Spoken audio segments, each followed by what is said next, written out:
반갑습니다. 예, 저도 이런 온라인 강의는 처음이라서 어색한데 그래도 재밌게 들어주시면 좋겠습니다. 저는 기후위기 비상행동 집행위원으로 일하고 있고 에너지 기후정책 연구소의 연구기획위원인 김현우라고 합니다. 오늘 제가 할 강의 제목은 기후위기 어떻게 말하고 행동할까라는 제목이고요. 이거 보시면은 그 기후 시위를 하고 있는 학생들이 있는데 12년이 남았다라고 지금 피켓을 들고 있죠. 탄소 예산이라는 개념입니다. 그러니까 우리가 지구 온난화의 티핑 포인트까지 가기 전에 배출할 수 있는 허용된 탄소의 양, 그걸 탄소 예산이라고 하는데 이 계산으로는 12년이면은 그 예산을 탄소 배출량을 다 써버린다는 것이죠. 근데 지금은 작년에 계산된 것은 사실 8년밖에 남지 않았다. 10이라는 숫자가 이제 8까지 줄어든 그런 비상한 상황입니다. 제가 그 참고로 보실 만한 동영상 3개를 준비했는데 오늘은 그 시간 관계상 따로 보지 않고 이 링크를 한번 들어가서 보시면 툰베리가 작년 그 UN 그 기후행동 정상회의에서 이제 했던 발언하고 그리고 이제 그 지구 온난화의 어떤 과학적인 팩트들 그리고 한국의 기후행동이 어떻게 벌어지고 있는지 그런 영상이니까 참고로 보시면 좋겠습니다. 퀴즈를 좀 제가 한번 준비해 봤습니다. 다음 중 맞춘다고 자신하고 계시나요? 다음 중 기후변화의 원인이 아닌 것은 지구 공전 궤도의 변화, 그러니까 태양 주위를 도는 지구의 공전 궤도의 변화, 태양 흑점의 변화, 화산 활동의 변화, 인간의 활동. 정답은 무엇일까요? 화산 활동? 화산이 많이 분출되면은 기후가 변화하죠. 네, 왜냐하면은 그 자체 온도가 올라가기도 하고 화산재가 공기를 덮으면 이 태양빛을 차단하기도 합니다. 흑점의 변화? 이거 늘 작용을 합니다. 기후변화의 원인이 되죠. 네, 답 없음이 답입니다. 모두 다 기후변화의 원인이 돼요. 그렇지만 보시면 앞에 3개는 지구가 45년 전에 생겨났을 때부터 계속 있는 일이잖아요. 그런데 유일하게 추가된 게 인간의 활동이죠. 그리고 급속히 지금 기온을 올리고 있는 것도 인간의 활동이기 때문에 앞에 것들은 전제되어 있는 것이고 지금 기후변화와 관련돼서는 인간의 활동에 주목할 수밖에 없습니다. 자, 2번째 퀴즈입니다. 다음 중 바닷물 수위의 상승의 원인이 아닌 것은 무엇일까요? 남극 얼음의 해빙, 북극 얼음의 해빙, 대륙 빙하의 해빙, 바닷물의 팽창. 이것도 답이 없나요? 답이 없음? 답이 있습니다.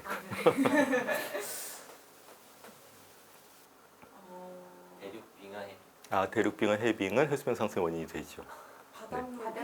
바닷물 분자 자체가 온도가 올라가서 팽창하는 것도 해수면을 상승시킵니다. 정답은 시간 관계상 알려드리면 북극 얼음의 해빙입니다. 왜냐하면 남극 얼음은 남극 대륙 위에 빙하가 쌓여 있는 게 빙산으로 떨어져 나와서 녹는 것이잖아요. 그래서 해수면을 상승시키지만 북극 얼음은 북극해 자체가 얼었다가 녹는 것이기 때문에 최적에는 변화가 없죠. 다음은 지구 온난화의 티핑 포인트. 티핑 포인트라 하면은 온도가 점진적으로 상승하다가 더 급격히 상승하는 그런 지점을 얘기를 하는 것이죠. 자, 산업혁명 이후에 몇 도 상승이 티핑 포인트? 1.5도. 이건 언론에도 많이 나오고 다 외우셔야 됩니다. 1.5도예요. 그 전까지는 지구 과학자들, 지질학자들, 기후학자들이 2도라고 생각을 했었어요. 450 ppm, 2도 정도가 티핑 포인트라고 봤는데 다시 이제 데이터를 더 축적하고 모델링을 개선하다 보니까는 1.5도가 티핑 포인트다. 그런데 산업혁명 이후에 벌써 1도가 상승을 했거든요. 그럼 0.5도밖에 상승폭이 남지 않은 겁니다. 자, 끝으로 마지막 퀴즈는 다음 중 한국에서 가장 많이 온실가스를 배출하고 있는 업체는 어디일까요? 자, 어렵나요? 자, 시멘트 회사, 정유회사, 발전회사, 반도체 회사, 제철회사 있습니다. 네, 제철. 포스코가 부동의 1위를 계속 고수하고 있습니다.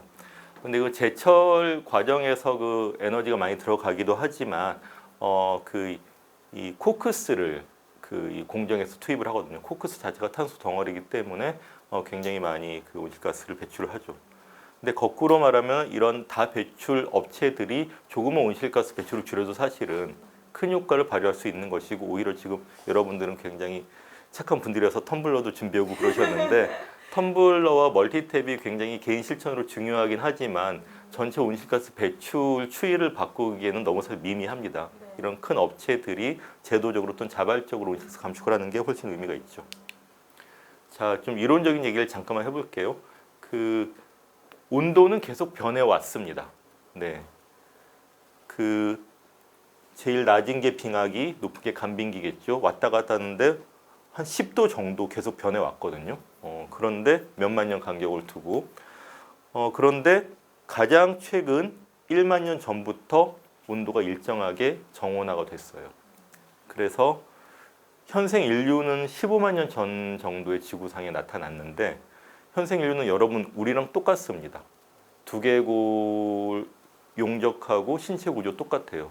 그때 사람들이 우리보다 영역 상태가 좀 나빴기 때문에 체구는 작았지만 IQ 똑같습니다. 그런데 원시인이라고 하죠.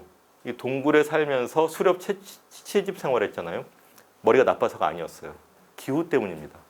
빙하기 간빙기가 계속 오르내리니까는 안정적인 생활을 하기 어려웠죠. 그런데 우리가 사는 시대를 지질 시대로 신생대 제사기 충적세 또는 현세라고 하거든요. 이 의미가 1만 년 전에 마지막 대륙 빙하가 녹아서 해수면이 상승을 하고 동시에 삼각주가 형성이 됐죠. 비옥한 토양이 이제 강하구에 쌓여서 그래서 정착 농경 생활이 시작이 된 겁니다. 그래서 현생 인류가 아프리카에서 생겨나서 여러 대륙으로 퍼져 나갔죠. 예. 그래서 이때부터 의미가 충적세 또는 현세인 것이고 온도가 일정하게 유지가 됐어요. 좋은 일이죠. 그래서 우리의 문명이 생겨났습니다. 그런데 문제는 이렇게 된 현상이 지속되지 않고 온도가 점점 올라가고 있다는 것이죠. 특히 1860년대 대략 산업혁명이 이제 본격화되었을 때입니다. 이때부터 온도가 꾸준히 상승을 했고 1000년 전부터 봐도 급격히 최근에 상승을 했죠. 그런데 과학자들이 더 추가로 발견한 그리고 점점 분명해지는 사실은 무엇이냐 하면은 평균 온도와 대기 중에 CO2 이산화탄소 농도가 같이 비례해서 움직인다는 거예요. 이렇다면 합리적인 의심을 갖고 있는 사람들은 뭔가 이건 분명히 관련이 있다고 생각을 하겠죠. 그래서 이미 밝혀진 바 온실가스, 그러니까 온실 효과를 일으키는 비닐하우스라고 보시면 됩니다. 이 대기 중에 특정한 기체들이 비닐하우스 같은 온실 효과를 일으키는데 이 온실 효과가 점점 강해지니까는 비닐하우스 안이 점점 뜨거워지는 그런 원리라는 것이죠. 특히 보시면 CO2 농도를 보시면 산업혁명 초기에 260 ppm, 즉 100만 개의 공기 분자 중에 이산화탄소 분자가 260개 정도였습니다. 그런데 지금 405 ppm을 넘어가고 있거든요. 100만 개 중에 뭐 100개, 200개가 굉장히 미미할 것 같지만 이만큼 온도 변화를 일으키고 있는 거예요. 그런데 보시면 260이 400이 넘었다. 그 온도도 이만큼 올라가면 난리가 나겠죠.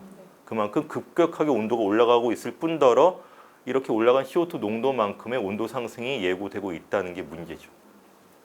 물론 온도는 아까 빙하기 간빙기에서 보셨듯이 10도 정도가 변하고 있습니다. 그러나 몇만 년 동안 10도가 변하는 거는 괜찮은데 몇십 년 동안 1도가 변하는 건 어마어마한 충격이 되는 겁니다. 앞으로도 그렇고요. 예, 거꾸로 가겠습니다. 자, 인류세 혹시 들어보셨나요? 네, 세금 이름이 아니라 지질시대를 얘기를 하는 겁니다. 인류의 지질시대. 아까 말씀드렸듯이 지금의 지질시대는 신생대 제사기 충적세라고 얘기를 하고 있었죠. 그리고 이 큰 지질세가 바뀔 때마다 생물의 대멸종이 일어났습니다. 90% 정도가 멸종을 했어요. 그래서 생물종의 변동을 기준으로 큰 지질시대를 나누는 거죠. 고생대, 중생대, 신생대 나누고요. 그 안에 또 기가 있고 새가 있습니다. 그래서 여러분들이 제일 잘 아는 백악기, 공룡이 가장 번성을 하다가 새 종류의 공룡을 빼고는 다 멸종을 한 백악기 말에 대멸종이 일어났죠. 우리가 알려진 그런 가장 유력한 학설은 멕시코 유타칸 반도에 소행성이 충돌을 하고 거기서 이제 화산이 자극을 받아서 폭발을 하고 이러다 보니까는 지구 전체가 이제 온도가 내려갔던 그런 일이 있었습니다. 그런데 일군의 지질학자들이 정말 진지하게 지금은 신생대 제사기의 충적세, 현세 또는 영어로 홀로신, 홀로세가 아니라 인류세가 도래했다라고 얘기를 하기 시작을 했어요. 근데 정말 구체적으로 얘기를 합니다. 인류세가 1945년 7월 16일 날 시작되었다고 합니다. 좀 납득하기 어렵죠. 지질시대가 특정한 날에 시작이 됐다니. 그런데 이분들이 하는 얘기는 1945년 7월부터 후대 지질학자들이 지층을 조사를 해보면은 이때부터 그때까지 지구상에 없었던 세슘이나 스트론튬 같은 원소가 발견될 거라는 거예요. 왜냐하면 그것들은 인위적인 핵 분열로만 생겨나는 핵종이거든요. 그래서 인류가 실제로 지층에 새로운 원소를 추가한 겁니다. 또 하나는 플라스틱이죠. 몇백 년이 지나도 이 고분자 화합물은 썩지 않고 남아 있겠죠. 생물의 몸에까지요. 한반도 쪽을 집중 조사한 후대 지질학자들은 깜짝 놀랄 겁니다. 닭뼈가 왜 이렇게 많이 나올까? 어제 닭 드셨나요? 자, 인류는 어마어마한 많은 생물종들을 지금도 멸종시키고 있어요. 예, 눈에 안 보이죠. 우리는 알지도 못한 사이에 양서류랄지 곤충류랄지 멸종을 하고 있습니다. 그렇지만 특정한 종류의 생물은 종수도 바꾸고 개체수 자체도 엄청나게 늘려놓습니다. 닭, 돼지, 소 특히 이런 것들이죠. 특히 닭입니다. 그래서 지질 시대가 생물종의 큰 변동을 기준으로 나누어지는데 그러면 할 말이 없는 거예요. 인류가 정말 새로운 지질 시대를 만들고 있구나. 그런데 이 지질학자들, 기후학자들이 또 하는 얘기는 인류사의 가장 큰 증거는 기후 변화라는 겁니다. 온실가스 농도의 변화에 따른 기후 변화, 급격한 기후 변화에 따른 생물종의 변화.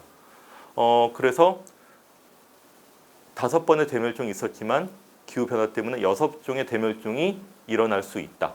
그리고 거긴 인간도 포함될 것이라는 얘기를 하는 거죠. 그러니까 인간이 만들어낸 지질 시대에 의해서 인류도 가장 많은 영향을 받을 수 있는 역설적인 일이 전개되고 있습니다. 그래서 인류세는 이제까지는 어떤 저널리스틱한 그런 개념이었는데 작년부터 세계 지질학자, 기후학자 협회, 지질학자 협회에서 공인된 개념이 이제 되었습니다. 자, 아까 그 비닐하우스 얘기를 했는데 온실효과의 원리를 조금만 보겠습니다. 태양에서 모두 에너지가 오는데 이게 이제 들어왔다가 이제 다시 반사돼 나가겠죠. 그런데 이 대기층이 형성이 되어 있으면 그게 비닐하우스 같은 효과를 일으킵니다. 근데 여러분 온실효과 자체는 나쁜 게 아니에요. 온실효과가 있기 때문에 일정한 기후가 만들어지고 생명이 탄생할 수 있었습니다. 화성 같으면 대기층이 너무 얇기 때문에 어떤 때는 너무 춥고 어떤 때는 너무 따뜻하고 일정한 어떤 대기가 형성이 안 되고 있죠. 그래서 굉장히 하필이면 지구는 태양과의 적당한 거리, 적당한 자전쪽, 그다음 적당한 그 대기와 물, 바람이 형성이 돼서 생명이 태어날 수 있는 그런 호조건을 맞이했는데 문제는 인간의 활동으로 이 비닐하우스가 조금씩 두꺼워지고 있다는 것이죠. 자, 이런 온실효과를 일으키는 기체를 온실가스라고 하는데 제일 그 양이 많은 게 CO2입니다.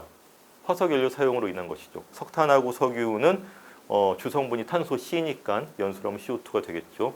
그래서 56% 정도가 화석연료의 사용으로 인한 그 CO2 발생입니다. 근데 더 문제가 되는 것은 CO2는 한번 공기 중에 배출이 되면은 100년 이상 머물러 있으면서 온실효과를 일으키게 돼요.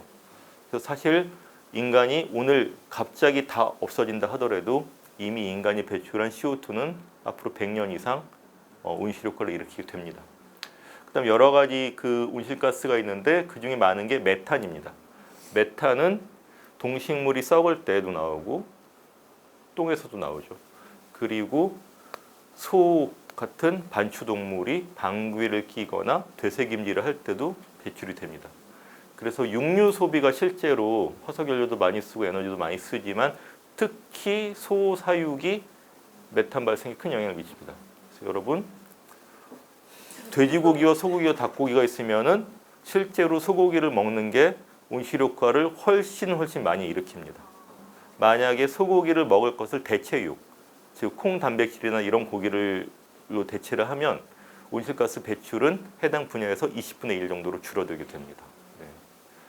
그다음에 질 속에도 있고 불 속에 온실가스도 있어요. 불 속에는 에어컨이나 냉장고의 냉매, 반도체 공정 같은 데서 이제 포함이 되는데 메탄가스는 CO2에 비해서 온실 효과 계수는 28배. 근데 CO2는 오래 머물러 있는 게 문제고요. 이 불 속에는 8,9천 배 정도 됩니다. 양은 굉장히 작지만 온실 효과는 굉장히 많이 일으키기 때문에 이거를 잘 관리를 해서 태워버려야 돼요. 만약 다 쓰고 나면 공기 중으로 그대로 배출이 되면은 굉장히 큰 온실가스 효과를 일으키게 됩니다.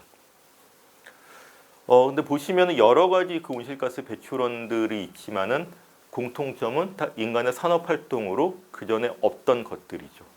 예, 다 산업혁명 이후에 특히 뭐 불소개나 메탄 이런 것들은 우리가 이제 소고기 먹고 반도체를 사용하면서부터 급격하게 늘어난 것들입니다. 그러니까 인간의 책임이라는 것은 빼박입니다. 이거는 아무리 부인을 한다 해도 안 되는 것이죠. 그래서 각 국가 유엔의 기후변화 정책은 두 방향입니다. 하나는 온실가스 배출 자체를 줄이는 것, 미티게이션 감축 또는 완화라고 하고요. 이미 배출된 또는 앞으로도 배출된 계속될 온난화 기후 변화에 대해서 적응하는 것, 완화와 적응 이렇게 두 가지로 이루어져 있습니다. 근데 이렇게 과학자들이 이제 데이터를 모으고 사람들이 갑론을박을 하는 가운데에서도 기후변화 현상은 하루가 다르게 진전이 되고 있죠. 우리 다 느끼고 있습니다. 킬리만자로나 이 파타고니아 또 히말라야 쪽의 빙하들이 점점 사라지고 있고요. 그 다음에 해일, 폭풍, 허리케인, 가뭄, 홍수 이런 게 정신없이 막 그냥 벌어지고 있습니다. 작년에 유난히 한국에 태풍이 많이 왔죠. 한반도에 직접 가까이 온 게 4개 정도 되었죠. 그리고 늦여름, 가을까지도 계속 발생을 했죠. 그러니까 필리핀 이쪽 옆에 바닷물 온도가 뜨거운 겁니다. 늦게까지 뜨거운 거예요. 그래서 작년에는 재수가 없어서 많이 온 게 아니라 점점 이런 현상들은 많이 늘어납니다. 카리브해에서 발생하는 허리케인도 점점 커지고 많아지고 있죠.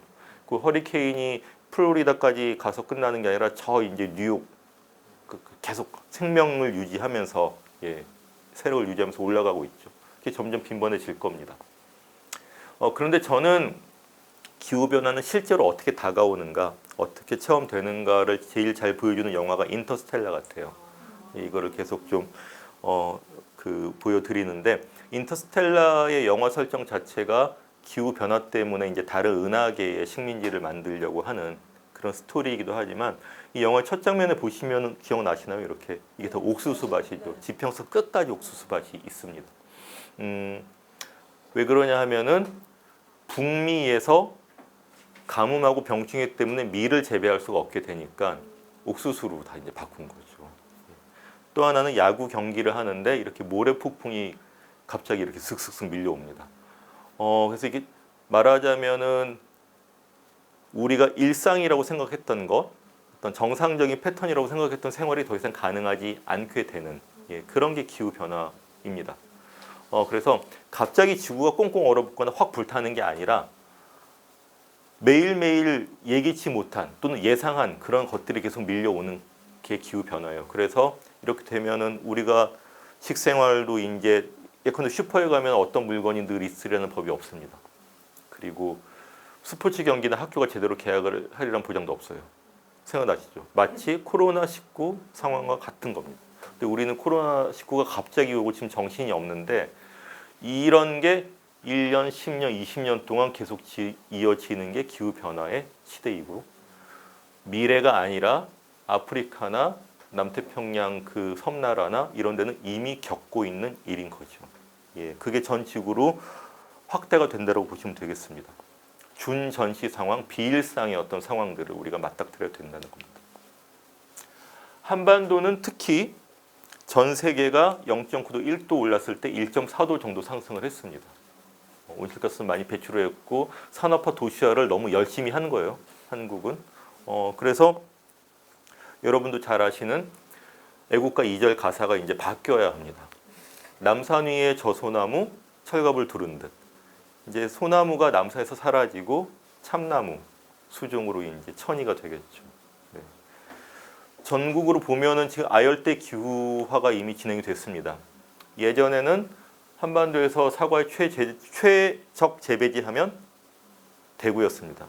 젊으셔갖고 이제 벌써 예전은 대구였어요. 근데 지금은 최적 재배지가 이 강원도 홍천까지 올라갔습니다.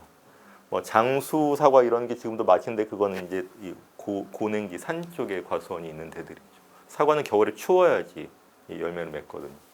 대신 이 남해안 쪽에서 한라봉하고 애플망고, 키위는 물론이고 이런 것들을 막 많이 재배를 하고 있습니다. 여러분 좋을 것 같죠.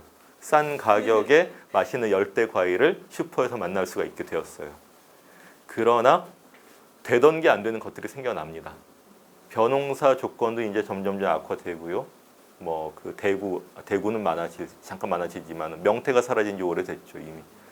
수산자원도 바뀝니다. 게다가 일부 농가는 고소득을 단기간에 올릴 수 있겠지만 더 많은 시설 투자를 해야 됩니다. 가온 재배를 해야 되고 규모도 커져야 되고 그러면은 리스크도 더 커지죠. 망하면 더 크게 망합니다. 자, 또 해수면 상승이 굉장히 중요한 문제인데요. 1m 정도 상승을 하면 부산의 이 센텀시티 쪽인데 이렇게 잠기게 되죠. 시뮬레이션은 2m가 상승을 하면 김해공항은 섬이 됩니다. 인천공항도 마찬가지예요. 송도, 신도시 사라지게 됩니다. 근데 세계의 많은 대도시들이 이렇게 바닷가 하천변에 붙어 있잖아요. 다 위협을 받죠.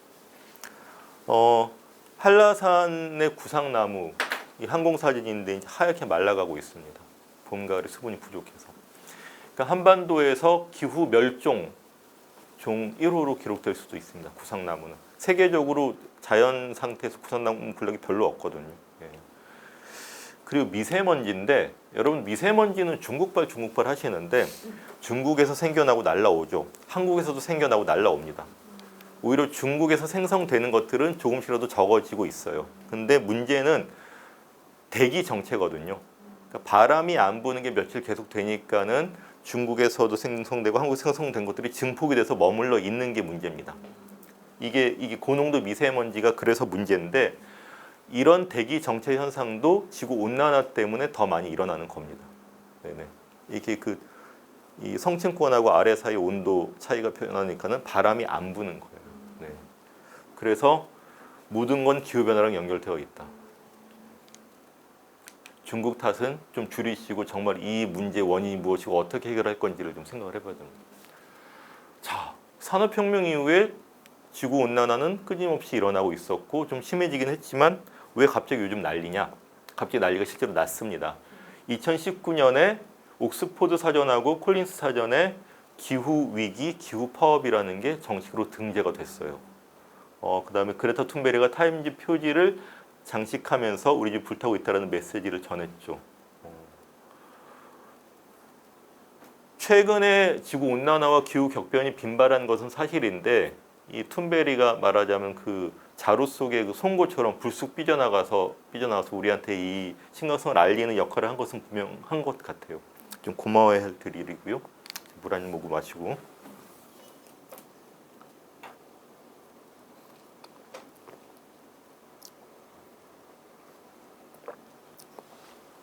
이 스웨덴의 그 소녀죠.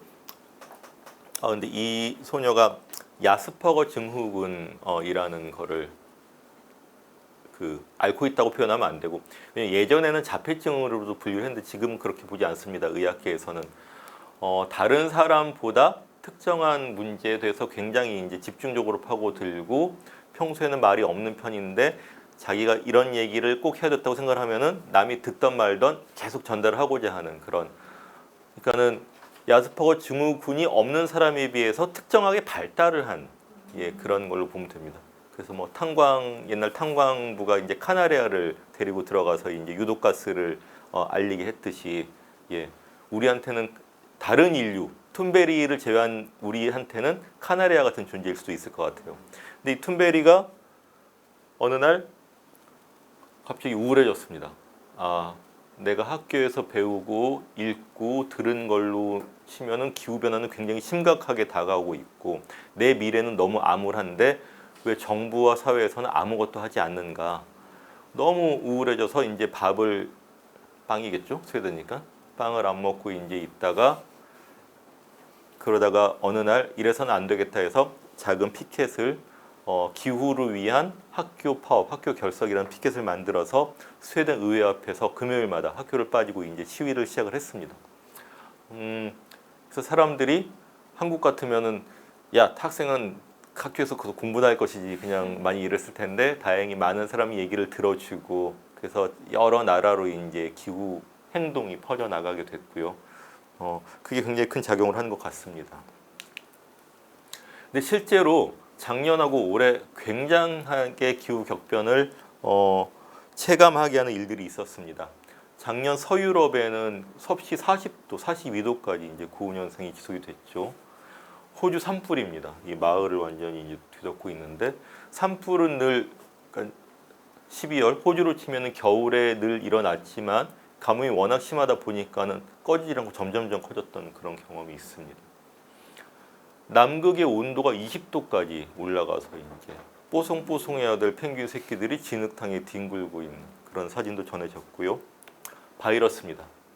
여러분 지금 코로나19 때문에 굉장히 우리가 이렇게 영상으로 만나고 있는데 이런 감염병과 기후변화도 불가분의 관계인 걸 혹시 아시나요? 아, TV 뉴스에 잘 안 나오니까는 모르죠. 뉴스는 중요한 얘기는 안 해주는 것 같아요. 그 자연 생태계 파괴와 기후변화 때문에 이 동물들의 서식지가 줄어듭니다. 그렇게 되다 보니까 인수 공통 감염병의 매개체가 되는 동물들, 박쥐를 삶아 먹었다고 그렇게 되는 게 아니라 이 박쥐든 원숭이든 이런 대들이 서식처를 잃고 인간이 사는 곳으로 내몰려서 섞이게 되는 거예요. 또 하나는 시베리아 동토층에 이제 오랫동안 잠자고 있었던 바이러스 같은 바이러스나 병원균이 이제 녹으면서 공기 중으로 누출이 됩니다. 근데 그 몇만 년, 몇천 년 동안 인간은 거기에 대한 면역력이 없었죠. 예. 그리고 또 하나는 풍토병. 아프리카나 아시아나 특정한 지역에만 있었던 병이 기후가 바뀌면서 확산이 되죠. 다른 쪽으로. 그래서 우리 눈에 보이지도 않는 이런 바이러스 같은 것들이 점점 우리한테는 다가오는 겁니다. 근데 똑같아요. 똑같이 그러면은 긴급한 의료 시설이 필요하고 어떤 공적인 어떤 자원이 동원돼야 되고 그렇기 때문에 지금 코로나19 때문에 고생을 하는데 이게 기후 변화랑 결국은 원인이 겹쳐 있다. 그 다음에 코로나19에 대응하는 그런 방법과 기후 위기에 대응하는 방법은 크게 다르지 않고 코로나19보다 더 크고 더 만성적인 위기가 오는 것이 기후 변화다. 그런 얘기를 제가 꼭 좀 짚고 넘어가고 싶습니다. 자, 기후 변화의 영향은 근데 지역과 분야마다 굉장히 다르게 드러나요. 남태평양의 투발루라는 섬인데 이게 활주로거든요. 그러니까 산호초를 따라서 이렇게 있는 조그만한 나라입니다. 근데 이 나라가 해수면이 점점 상승을 해서 살기가 어려워지는 거예요. 심지어 그래갖고 농사를 이 처마에다가 흙주머니를 매달아서 거기서 이제 농사를 지는 정도입니다. 그래서 견디다 못해 그 얼마 전에 이 국가 포기 선언을 했어요. 그런데 제일 가까운 나라가 뉴질랜드인데 기후 난민으로 받아달라고 요청을 했더니 40세 이하의 노동력이 있는 남자만 받겠다 이런 식으로 하는 거죠. 근데 뉴질랜드도 자기가 뭐 밑도 끝도 없이 할 수는 없는 거 아니에요. 예. 그러니까 이게 기후 난민의 문제는 그 이제 외교적인 문제, 인권의 문제로 이제 또 되고 있습니다. 어떤 나라에서는 바닷속에서 국무회의를 하고 있습니다. 우리나라가 잠길 위기에 처해 있다는 걸 알리고자 하는 것이죠. 그래서 지금 보시면 이 극한적인 날씨, 해수면, 농작물, 전반적인 피해 이런 것들이 다 나라에 따라 다르게 나타나고 그 나라의 경제력이나 어떤 사회보험 제도의 수준에 따라서도 영향은 다르게 미치게 됩니다. 그래서 이런 기후 난민들이 아시아, 태평양, 대서양, 아프리카, 시리아 골고루 지금 도처에서 나타나고 있죠.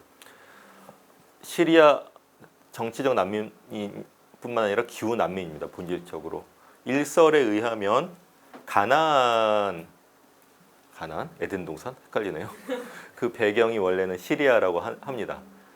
그런데 비옥한 땅이었던 데가 이제 사막화가 되고 경작이 어려워지니까 종족 분쟁이 일어나고 유럽으로 난민이 밀려드는 거죠. 그러니까 극우 정당에서는 이 난민 받아들일 수 없다라고 이제 막 그렇게 되는 것이고. 그래서 이 모든 게 연결되어 있는 것이고요. 기후변화에 그럼 책임을 좀 물어봐야 될 건데 보시면 온실가스 배출량으로 보면은 2013년 지금도 비슷합니다. 1등이 중국, 2등이 미국, 유럽연합의 여러 나라니까요. 그래서 인도, 러시아, 일본, 독일, 이 남한, 뭐 캐나다, 브라질 순입니다. 자, 이 순위를 보고 혹시 연상되는 다른 순위 없으신가요? 저는 처음 바로 생각을 딱 든 게 있었는데 올림픽 금메달 순위랑 비슷하지 않나요? 인도 빼고는 거의 일치하죠. 왜냐하면은 라면 먹고 뛰어갖고는 금메달을 이제 못 따요. 그만큼 경제력이 이제 뒷받침되어야 되는데 그 얘기는 그만큼 온실가스를 많이 배출했다는 겁니다. 그래서 금메달을 많이 따면은 그 나라는 자랑을 해야 될 게 아니라 이만큼 온실가스를 배출해서 금메달을 땄어요라고 사실은 반성을 해야 될 일이죠. 그래서 지금 온실가스 배출량하고 국토 면적을 곱해갖고 세계지도를 그려봤더니 북미는 뚱뚱하고 남미는 홀쭉하죠. 남한은 뚱뚱하고 북한은 홀쭉하고 이렇습니다.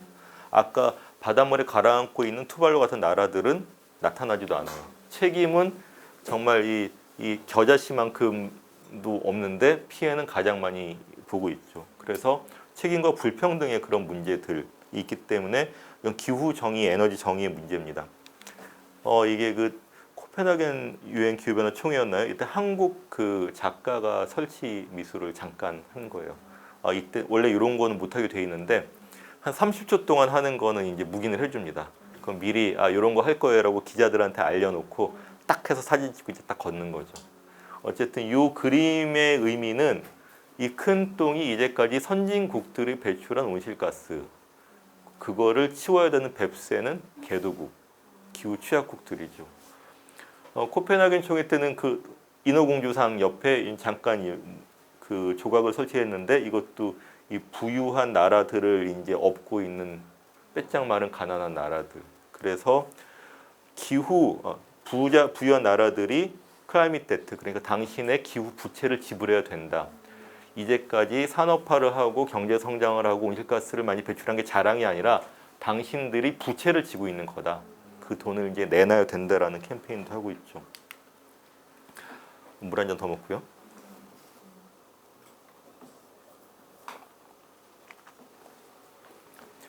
그래서 이 과학자들이 기후변화 현상을 경고하고 데이터를 축적한 것은 1980년대, 90년대부터 시작이 됐어요. 유엔이 안 나서면 안 되겠죠. 그래서 그 중에 중요한 분기점이 1997년 교토에서 교토 의정서가 채택이 됐습니다. 최초로 인류의 활동이 기후변화의 원인이 됐다는 걸 인정하고 그 다음에 모든 나라가 다 같이 행동을 하자. 그리고 선진국은 의무 감축을 하자. 온실가스 배출량을 의무적으로 감축하자. 후진국들은 자발적으로 하자. 기타 등등을 여러 가지를 정한 게 교토 의정서입니다. 그래서 뭔가 희망이 보인다라고 생각을 했는데 바로 미국에서 부시 대통령이 당선이 되면서 나는 기후변화는 인정하지 않고 미국은 교토의정서 채택 안 할 거야 이렇게 나온 거예요. 그러니까 다른 나라들도 우리도 하기 싫은데 부담지기 싫은데 이렇게 나왔죠. 근데 유럽연합 국가들이 아니야 그래도 이거는 끌고 가야 돼 이렇게 하다가 그러나 이 교토의정서 너무 빵꾸가 많죠. 일단은 그때 제일 배출국이 미국인데 빠졌어요. 2등 배출국이 중국인데 지금 중국이 1등이 됐는데 중국은 선진국으로 분류가 안 되기 때문에 의무 감축국도 아니에요. 그러니까 1, 2위 배출국이 빠져 있으니 말도 안 되죠. 예, 게다가 뭐 여러 가지 그 청정 개발 체제라든지 여러 가지 허점들이 드러났습니다. 그래서 교토의정서를 대체할 새로운 기후 체제, 기후 협정이 필요하다라고 제기가 돼서 원래는 2009년 코펜하겐에서 이걸 만들려고 그랬어요. 교토의정서를 대체할 체제를 만들려고 했는데 실패했습니다. 미국하고 오바마랑 시진핑하고 두 정상이 이제 골방에 들어가서 막 이제 회의를 하다가 야 이번에 안 되겠다 우리 못 하겠는데 그러니까는 실패 대신에 교토의정서의 생명선을 몇 년 연장하고 다시 얘기를 하자. 그래서 2015년 제21차 기후변화 총회에서 파리 협정이 결국은 채택이 됐습니다. 어떻게 보면 다양한 일인데요. 파리 협정의 가장 큰 특징은 교토의정서는 선진국은 의무 감축이었잖아요. 후진국은 알아서. 근데 그러다 보니까는 빠지는 나라들이 많아요. 그래서 NDC라고 해서 각국에서 자발적으로 얼만큼 온실가스 배출을 감축하겠다라고 약속을 제출하게 했습니다. 그러니까 우리는 이 나라는 얼만큼 온실가스 배출을 하고 있고 얼만큼 그래도 경제력이 있으니까 이만큼 부담을 질래라고 약속을 한 거예요. 그래서 세계 197개국이 다 제출했습니다. 그래서 이 자발적으로 목표를 제출한 거니까 지켜지겠네라고 좀 믿을 수가 있다고 생각을 했죠. 근데 너무 느슨하게 목표를 제출한 나라들이 있겠죠. 그걸 막기 위해서 5년마다 목표를 갱신을 합니다. 근데 5년 동안 만약에 약속한 목표를 이행을 못했다, 감축이 안 됐다, 그러면은 다시 수립을 하는 게 아니라 더 강화된, 그걸 포함해서 더 강화된 목표만 수립하는 게 원칙이에요. 후퇴는 금지됩니다. 여름방학 개학이 내일이에요. 그림 일기가 밀렸겠죠. 열심히 썼지만은 일주일치를 결국은 못 썼네. 겨울방학이 왔어요. 그런 겨울방학 그림 일기는 새로 시작하는 게 아니라 여름방학 일주일 남은 거를 합해서 그런 원리입니다. 또 하나는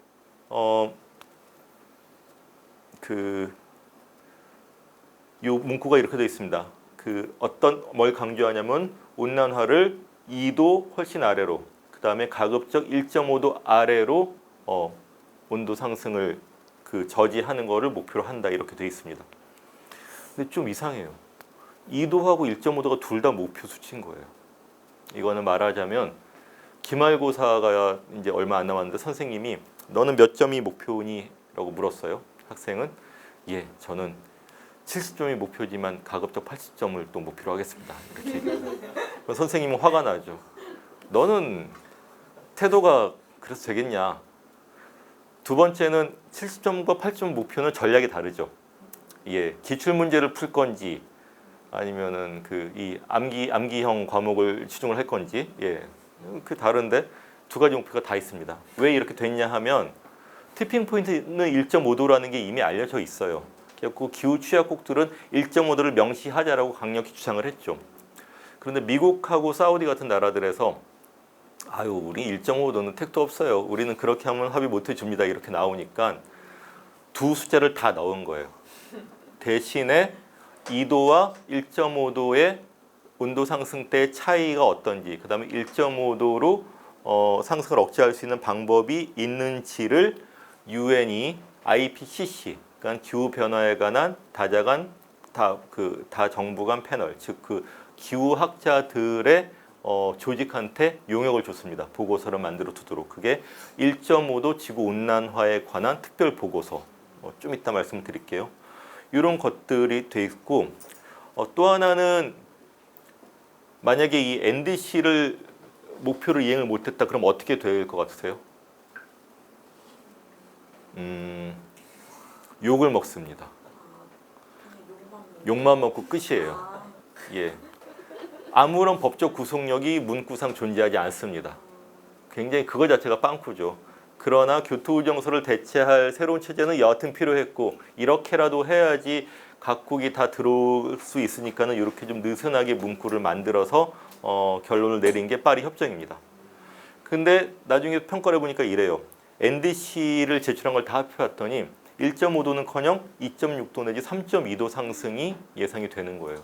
티핑 포인트는 훨씬 넘어버렸죠. 게다가 각국이 약속을 다 지킨다는 보장은 없습니다.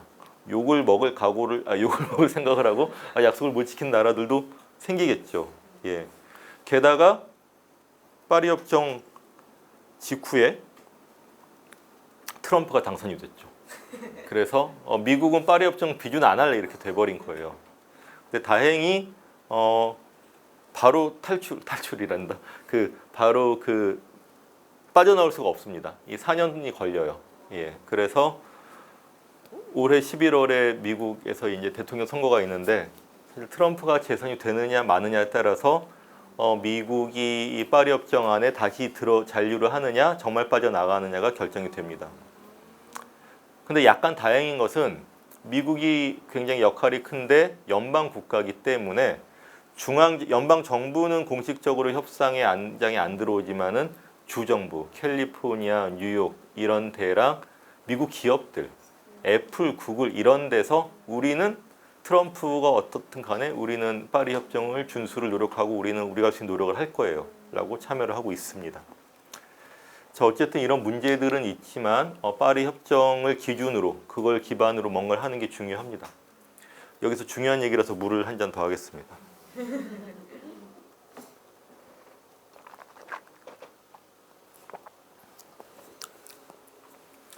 제가 이제까지 기후변화가 광범하게 벌어지고 있고 굉장히 큰 일이고 굉장히 확실하게 예상된다고 강조를 여러 번 했잖아요. 그런데 기후 변화는 또 불확실하다는 얘기를 하려고 해요. 굉장히 이 강사가 이율배반적인 얘기를 하고 있는데 들어보시면 이유를 아실 거예요. 확실한 건 딱 하나밖에 없어요. 얼만큼 석탄, 석유를 채굴을 해서 태우면 대기 중 CO2 농도가 상승한다. 이건 확실합니다. 그런데 CO2 농도가 얼만큼 올라가면은 몇 도가 올라갈지는 불확실해요. 405 ppm, 420 ppm, 450 ppm 됐을 때 2도가 상승할지 2.2도가 상승할지 정확히는 알 수가 없는데 확률적으로는 확실합니다. 50%, 70%, 90%그 정도는 얘기를 할 수가 있어요. 과학자들이 얘기하는 방식입니다. 또 하나는 평균 온도가 몇 도 상승했을 때 물리적으로 어떤 영향이 미칠지 불확실합니다. 그거는 그 나라, 그 지역의 지리적 또는 환경적 조건에 따라서 달라요. 바닷가 가까이 있는지, 산지인지, 뭐 사막 지역인지 다 다릅니다. 또한 해수면 상승이나 온도 변화가 어떤 사회 경제적 영향을 미칠지도 불확실합니다. 각 나라의 제도, 사회 경제적 조건에 따라 다르겠죠. 다 불확실해요. 그러나 경향적으로, 확률적으로는 확실합니다. 예. 또 하나는 각국이 완화와 적응 정책을 펼쳤을 때 어떤 영향을 미칠지도 불확실합니다. 예를 들어서 얼만큼 태양광 패널을 보급하고 풍력을 보급하고 얼만큼 뭐 전기차로 바꿨을 때 CO2 농도가 얼만큼 줄어드느냐 불확실해요. 그러나 계산은 늘 해볼 수 있고 해봐야 됩니다. 또 하나는 적응 정책을 했을 때 얼만큼 이 취약한 집단들이 안전해지는지도 불확실해요. 그러나 아무것도 안 한 나라와 무언가를 열심히 한 나라들은 5년, 10년, 20년 뒤에 큰 차이가 있겠죠. 예. 그래서 수많은 불확실성이 전제되지만 확률적으로 확실한 파국적 상태를 막기 위해서 가능한 한 확실한 행동을 해야 된다는 것. 굉장히 어려운 일이지만은 이렇게 하지 않으면 이 큰 결과를 변화시킬 수가 없습니다. 근데 그러다 보니까는 정치인들하고 언론에서 기후 변화를 별로 다루려고 안 하기도 해요. 이런 많은 불확실성 때문에. 막 사람들이 확실하네 아니네 막 논박을 하고 있고 특히 미국은 공화당 민주당이 극명하게 갈리거든요. 이 의견이. 그러다 보니까는 뭐 골치 아프게 싸우는 얘기를 하고 싶어 하질 않아요. 또 사람 개인으로도 너무 인간이 감당하기 어려운 큰 문제는 애초에 사고 체계에서 외면하는 경향이 있죠. 뭐 죽음의 문제가 대표적입니다. 예. 그렇기 때문에 너무 이렇게 대처하기 어려운 것 같으면 골치 아픈 것들은 아예 배제를 해버리는 거예요. 또 하나는 정치인들 같으면 자기 임기 중 4년, 5년 안에 결과가 나오는 일을 하고 싶어 하지 2050년에 지구가 어떻게 된다는 걸 갖고선 몇 조 원을 차라리 이 다리하고 도로를 만드는 게 낫지. 그게 자꾸 되게 돼 있습니다. 지금의 정치 구조가. 언론인들은 누구랑 스캔들이 났대더라. 누구랑 누가 무슨 엄청난 뭐 부패를 저질렀대더라. 이러면은 기사거리가 되는데 이렇게 복잡한 얘기를 해야 되고 그러나 심지어 불확실한 얘기를 다루고 싶어 하질 않죠. 그래서 9시 뉴스에서 기후변화 얘기 별로 안 나오는 겁니다. 심지어 한국에서는 외신으로만 나오죠. 기후변화에 관한 시위가 있었다. 뭐 남극하고 호주가 어떻게 됐대더라. 한국은 아무런 상관이 없느냐. 또 한국은 따로 뭐 애플망고 얘기를 따로 합니다. 이런 얘기를 배운 거예요. 그렇습니다. 화석 연료 채굴량 자체를 줄이는 거, 석탄, 석유 자체를 채굴을 줄이는 거는 확실한 해법이 돼요. 그러나 그거 자체는 선택지 없습니다. 사실 유엔이나 각국 정책에서는 캐서 태울 거 다 태운 다음에 생산할 거 생산한 다음에 뭐 배출권을 거래를 하느니 세금을 매기느니 그러고 있는 것 자체가 사실은 문제죠. 그래서 여전히 기후 회의를 얘기를 하는 사람이 있고 기후 행동에 빨리 나서야 된다는 사람이 있습니다. 디카프리오처럼 재작년에 아카데미 나무 주연상을 받고 수상 소감의 많은 부분을 기후 변화 문제에 할애를 해서 얘기를 했죠. 자, 1.5도 특별 보고서 얘기를 좀 다시 돌아가 볼게요. 그래서 유엔에서 파리 협정에서 2도와 1.5도 숫자를 둘 다 이제 명시를 한 다음에 그러나 1.5도에 대해서 어떻게 좀 특별 보고서를 좀 만들어 달라 해서 재작년 인천 송도 IPCC 총회에서 발표가 됐습니다. 여기 보시면 지금 요게 1.5도 상승, 2도 상승이고요. 이 보라색은 그 돌이킬 수 없는 치명적인 타격. 주황색은 그나마 견딜만 한 것인데 보시면 열대 산호초는 1.5도만 돼도 굉장히 타격을 입습니다. 다 죽어요. 산호초는 종체 회복이 안 됩니다. 맹그로브 숲은 좀 낫고요.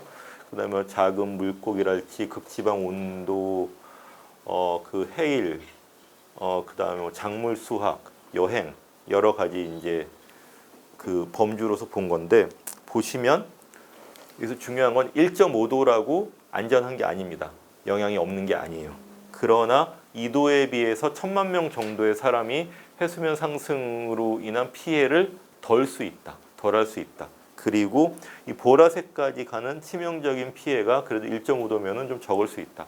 지구촌 사람들이 서로 좀 이렇게 나누고 아끼고 서로 이제 연대하면서 그래도 살 수 있는 게 1.5도다라는 것이고요.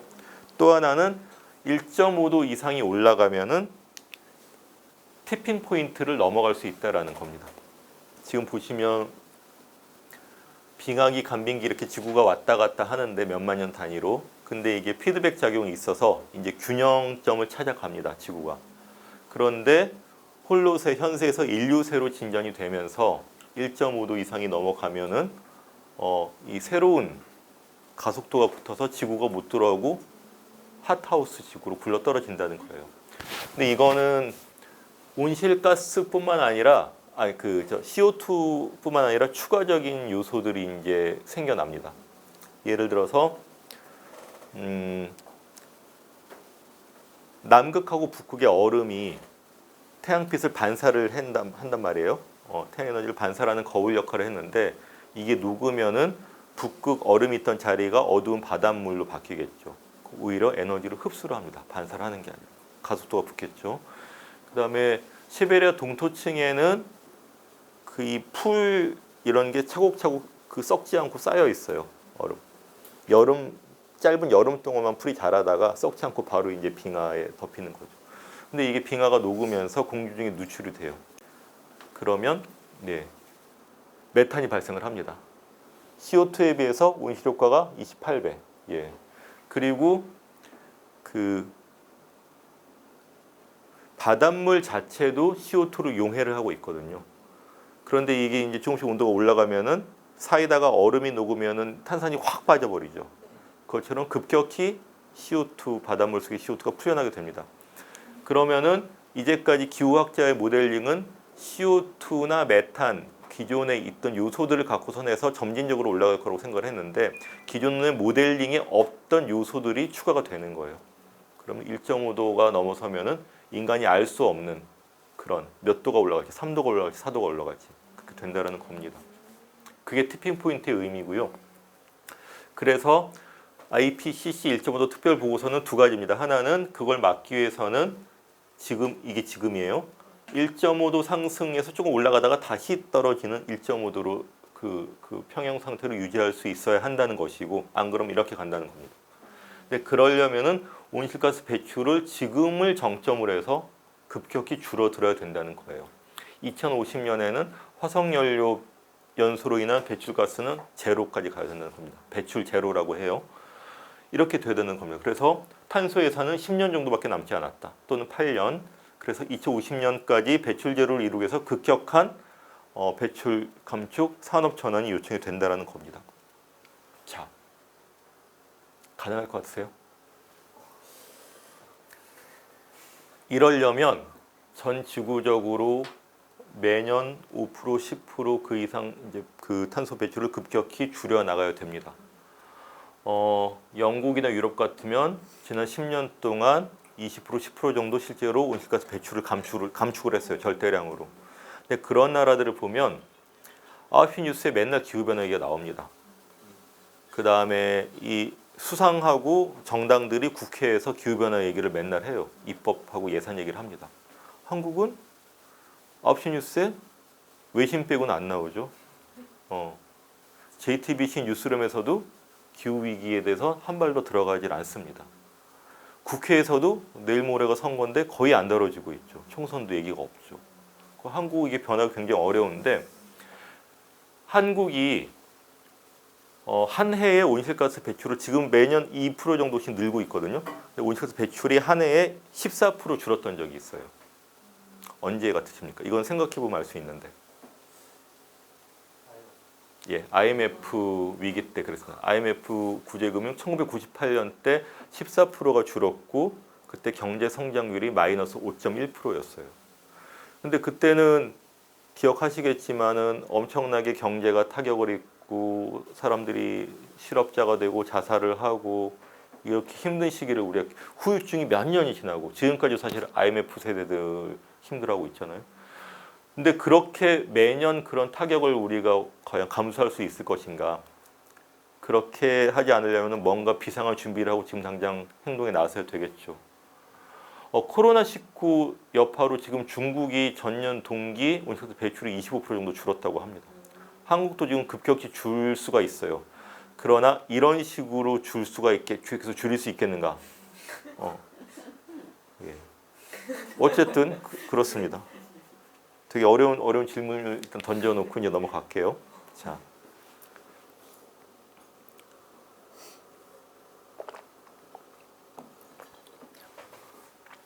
또 하나는 IPCC 1.5도 보고서를 좀 비판적으로 볼 필요가 있다라는 건데 이게 그 보고서에 나온 그 모델들인데요.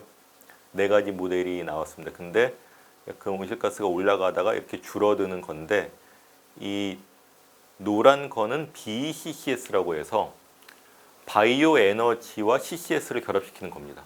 뒤에 조금 설명을 드리겠는데 이런 거를 사용하지 않으려면은 훨씬 더 급격히 줄어야 된다라는 것이고요.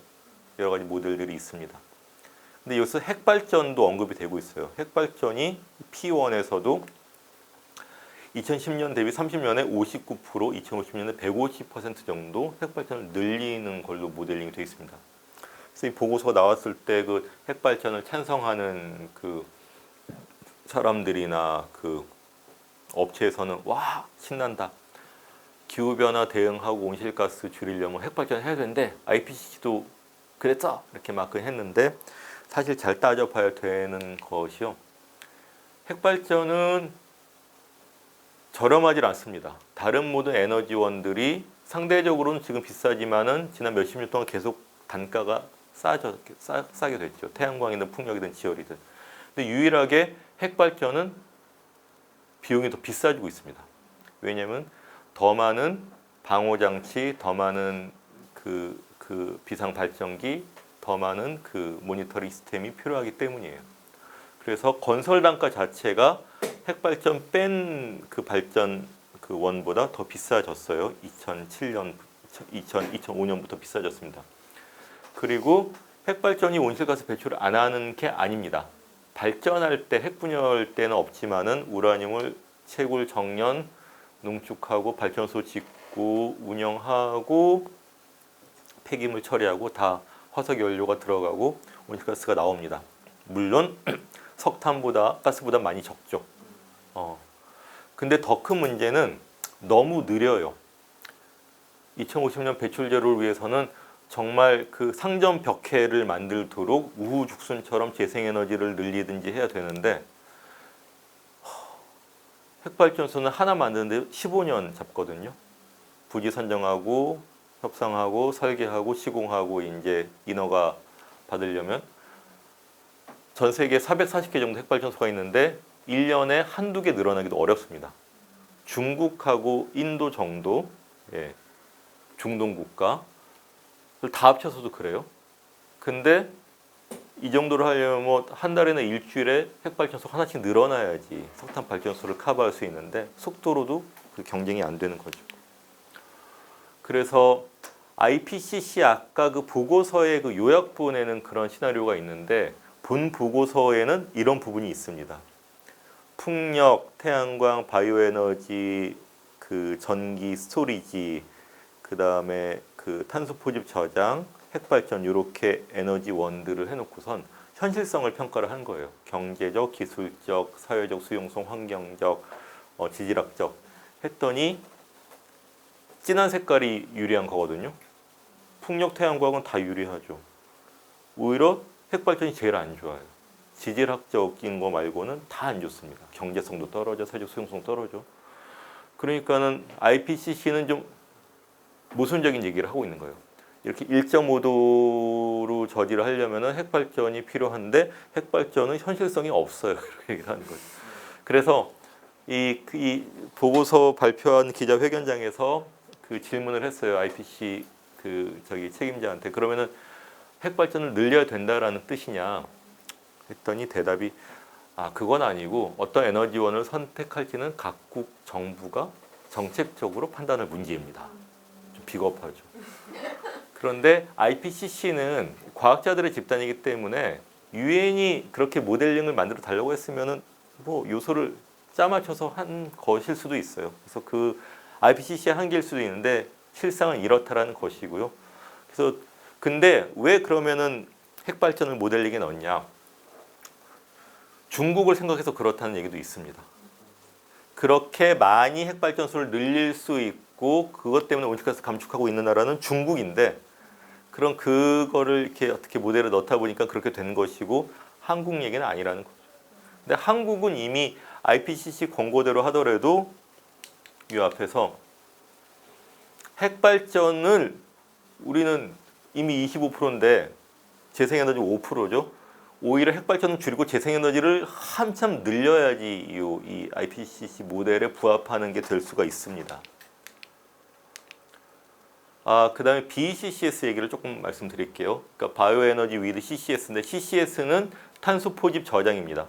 그러니까는 화력발전소 굴뚝에서 나오는 CO2를 포집을 해서 응축을 해서 땅속 깊이 또는 바닷물 깊이 저장을 하는 거예요. 그러면은 발전을 하더라도 CO2가 공기 중으로 안 나가고 잡아둘 수가 있다는 것이고 이거를 바이오 에너지랑 결합한 게 BCCS입니다.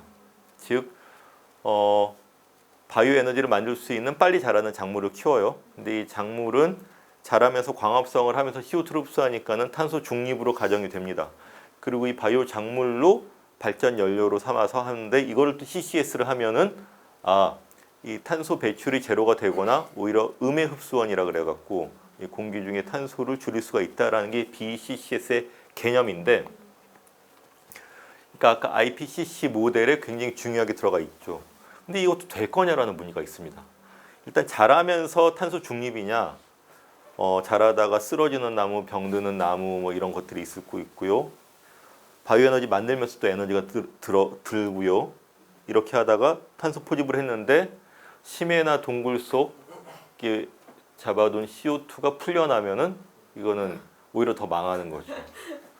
그러니까 기술적으로 과연 이게 배출 제로에 도움이 되느냐, 얼마큼 비용이 들 거냐, 언제 가능하느냐는 불분명. 게다가 또 하나는 이렇게 이 석탄을 대체할 정도로 BCCS를 하려면은 엄청난 경작지가 필요한데 호주만한 면적이 필요하다라는 얘기도 있습니다. 대체 그걸 어디서? 게다가 그렇게 했을 경우에는 원래 농사짓던 농민들은 이제 쫓겨나야 되겠죠. 인권적인 문제도 있습니다. 뭐 나아가서는 지구공학 같은 것도 있습니다. 예를 들어서 인공위성에 큰 거울을 쏘아 올려서 이 지구와 태양 사이에 딱 위치시켜갖고 태양 에너지를 막는다는. 웃으시죠? 예. CO2를 흡수하는 인공나무를 만든다든지 항공기로 에어로졸을 살포해서 태양빛을 막는다든지 인공 강우처럼, 그러니까 CCS 탄소 포집 저장이랄지 핵융합이랄지 이런 것들을 이제 지구공학이라고 해요. 지오 엔지니어링. 이런 쪽을 이게 다 언제 될지 모르고 비용이 얼마나 들지 어떤 부작용이 들지 모릅니다. 이에 비해서 플랜 드로우다운이라는 게 있는데 드로우다운이라는 게 CO2 농도가 올라가다가 정점을 찍고 내려가는 걸 드로우다운이라고 그래요. 근데 이 드로우다운으로 가기 위한 플랜 또는 프로젝트가 플랜 드로우다운입니다. 폴 호켄 이런 사람이 주도를 해서 세계 각국의 70여 명의 그 과학자 전문가들이 모여서 100개의 온실가스 감축이 가능한 기술이나 방법들을 검토를 했어요. 검토를 해서 얼만큼 몇 톤을 감축할 수 있다. 비용이 얼마나 든다. 얼만큼 또 세이빙이 된다. 이런 것들을 해서 2017년에 발표를 했는데 1위가 냉매 관리입니다. 그러니까 온실 효과가 CO2에 비해서 9,000배 정도 나니까 양은 적지만 잘 관리를 하면 제일 효과를 볼 수 있다. 2위가 풍력 터빈이고 에너지 관련 게 몇 가지가 있습니다. 3위가 음식물 쓰레기 최소화예요. 4위가 채식 위주 식단. 재생에너지보다 훨씬 높이 있습니다. 신기하죠. 7은 음식물 쓰레기가 우리가 뭐 잔반 남기지 말자는 얘기가 아니라 산지에 폐기되는 음식물량이 어마어마합니다. 한 30% 정도가 사실은 유통망까지도 가지 못하고 산지에서 폐기가 돼요. 좀만 못생긴 감자, 모양이 고르지 않은 당근 이런 것들이죠. 왜냐하면 지금의 자본주의 대량 유통망이 그런 걸 원하지 않은 거예요. 그런데 이런 작물들을 재배할 때 화석연료가 들어가겠죠. 그걸 그냥 버리는 거예요. 게다가 산지에서 폐기가 되면은 썩으면서 메탄이 나옵니다. 그 몇 배로 더 이제 거기 때문에 음식물 쓰레기 최소가 그런 점에서 굉장히 중요하다.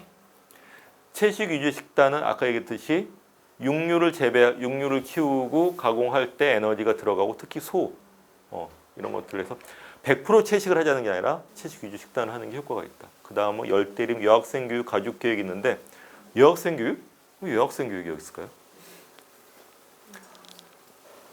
온실가스 배출하고 인구 숫자가 무관할 수는 없겠죠.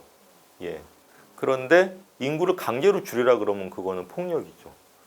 선진국들은 다 이제 산업화하고 다 누릴 거 누린 다음에 이제 제3세계한테 너네들 강제로 그 산화 제한해라 이럴 수는 없는 거죠. 근데 과학자들도 되게 조심스러워요. 인구 문제를 얘기를 하는 게. 그렇지만 여학생 특히 인구가 지금도 급증을 하고 있지만은 이 가족들이 또 굉장히 또 살기가 어려운 제3세계 나라들에서는 지금도 남학생보다 여학생의 교육 수준이 굉장히 낮죠. 근데 이런 여학생들이 이제 성인이 돼서는 또 이 가족을 부양해야 되고 이 기후 위기 상황에 대처를 해야 됩니다. 그래서 여학생의 교육 수준을 높이는 게 스스로 성적 자기 결정권을 갖고 가족 구성을 선택을 하게 되고 지혜롭게 대응을 하는데 도움이 되고 가족 계획하고 결합을 하면은 가장 효과적인 결과를 낼 수 있다. 그래서 이게 6위, 7위 CO2 감축량도 계산이 나옵니다. 근데 비용은 계산이 안 돼 있어요. 뭐라고 써 있냐면은 인권의 문제는 돈으로 환산할 수 없기 때문에 계산하지 않음 이렇게 써 있습니다. 그 다음에 보시면은 농업하고 토지 이용에 관한 것들이 굉장히 많이 있어요. 20위 핵발전이 20입니다. 핵발전은 온실가스 배출 감축에는 효과가 실제로 있다. 그런데 이 본문에는 이 책도 마찬가지로 그러나 계속 점점 비싸지는 에너지원이고 사고나 폐기물 처분이 굉장히 어렵기 때문에 후에 막급한 선택이다. 그래서 하지 말라는 얘기입니다. 그런 식으로 되어 있고요. 핵융합이나 CCS는 저어튀기에 80위권 밖, 그러니까는 검토하지 않음으로 되어 있습니다. 이게 2017년 그 결과인데 지난달에 플랜 드로다운 리뷰라는 게 나왔어요. 그러니까 여기서 업데이트를 한 겁니다. 거기에는 음식물 쓰레기 최소화하고 채식 위주 식단이 1, 2위로 올라갔고 핵발전은 20위에서 51위로 떨어졌어요. 하지 말라는 얘기죠. 자, 보시면은 그래서 우리가 온실가스 감축하면 태양광 풍력만 생각하는데 여러 배출원과 여러 방식들이 종합적으로 써야 된다라는 것이고요. 또 하나는 이 책의 핵심 메시지는 앞에서 본 그런 지구공학처럼 굉장히 새롭거나 언제 될지 모르는 또는 비싼 기술들이 아니라는 거예요. 이미 개발되어 있거나 쓸 수 있는 기술과 방식들이라는 거고 이런 것들을 잘 조합해서 정책적으로 노력을 하면은 1.5도 달성이 가능하다라는 겁니다. 그러니까 그 방법하고 다 나와 있어요. 그럼 하면 되는데 문제는 이게 제대로 정책화, 제도화, 의제화가 안 되고 있다라는 거죠. 그러니까 여전히 기후 변화를 믿어야 돼, 말아야 돼 이런 얘기들이 있습니다. 나는 지구 온난화를 믿지 않는다라고 낙서를 해놨는데 이게 수면이 상승해갖고 이제 잠겨버리고. 트럼프는 지금도 트윗을 그 시도 때도 없이 합니다. 아우 올 겨울이 무지 추운 겨울이었다. 근데 야 지구 온난화 그거 되게 좋은 건데 그거 어디 갔어? 온난화 갖고 우리 좀 대표봐 이런 식으로 얘기를 하고. 지금 보시면은 기후 변화를 고민하는 사람은 이 사람들을 그 기후 부정론자라고 얘기를 하고 있고 기후 회의론자들은 이런 사람들을 그 알라미스트 그러니까는 너무 호들갑을 떨면서 사람들을 겁을 주고 있는 그런 사람이라고 서로 비난을 하고 있죠. 그 그래서 이 인지적인 문제, 심리적인 문제라는 요게 그 조지 마셜의 기후변화 심리학이라는 책인데 꼭 보셨으면 좋겠어요. 관심 있으시면은. 여기에 왜 기후변화 문제가 특수하고 불확실하고 사람들의 인지 체계로 잘 안 들어오고 정치 의제화가 안 되는지를 얘기를 하고 있고요. 이런 사례가 나옵니다. 이 책에서.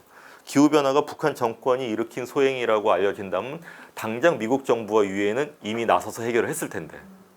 그러나 그렇게 단선적인 원인이 있는 것도 아니고 이런 공범 중에 우리도 들어가 있는 거죠. 예, 묵인 방조 최소한.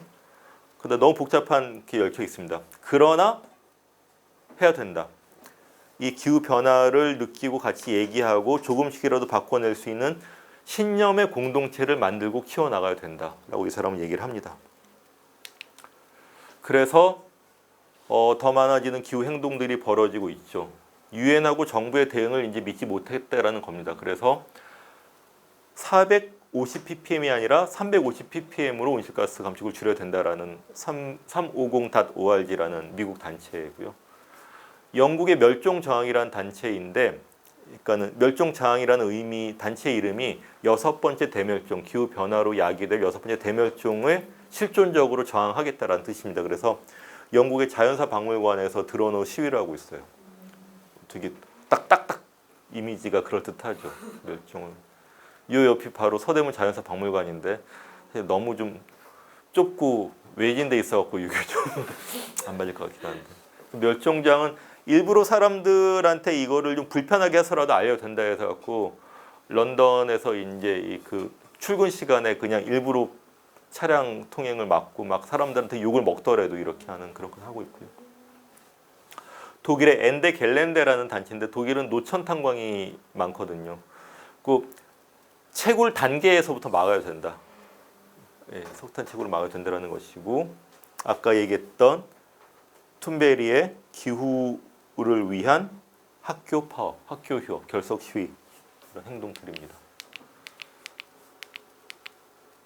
그런데 한국은 유난히도 온실가스 감축을 잘 못하고 있죠. 예전에 이명박 정부 때는 한국이 녹색 성장한다고 해서 국제사회에서 좋게 봐줬어요.